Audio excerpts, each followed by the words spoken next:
Le courage de s'écouter. Partie 1. Par Bookvibs Lab. Dans son appartement de banlieue parisienne, David, 39 ans, observe sa vie bien rangée. Ingénieur, il a tout ce que beaucoup rêvent d'avoir, CDI, famille, stabilité. Pourtant, derrière cette réussite apparente, quelque chose sonne faux. Quand il se regarde dans la glace, son sourire hésite, tremble, puis se solidifie mécaniquement.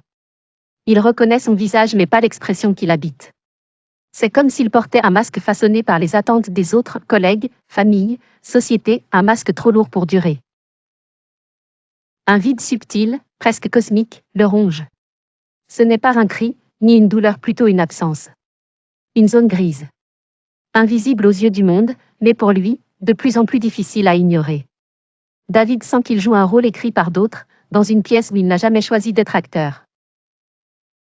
Au bureau, il s'installe devant son ordinateur, les épaules légèrement affaissées.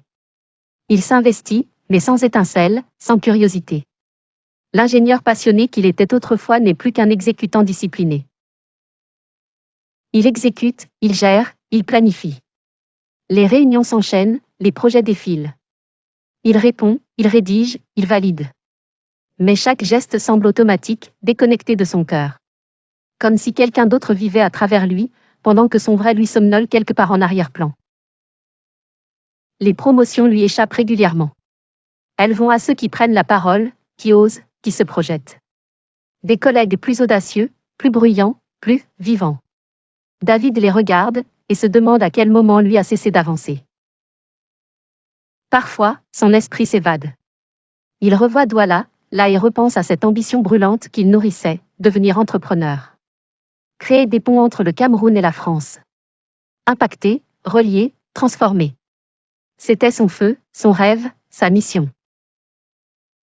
Mais aujourd'hui, il ne voit plus que des frontières intérieures. Des barrières invisibles qu'il a édifiées pour assurer, sécuriser, ne pas décevoir. Des limites qui l'empêchent de respirer. Il se demande alors. Est-ce cela, réaliser son rêve? Suivre le chemin tracé ou oser quitter la route pour créer la sienne? Cette question revient souvent, comme un tambour lointain qu'il essaie d'ignorer. Un soir d'automne, l'air est frais, la terrasse bruyante, et un poisson braisé fumant occupe le centre de la table. Jean-René, son ami d'enfance, le regarde avec attention. L'ambiance est conviviale, mais quelque chose chez David semble absent. Tu es bien silencieux, mon frère?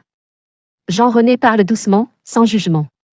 Tu sembles avoir tout, mais on dirait que ton âme ne respire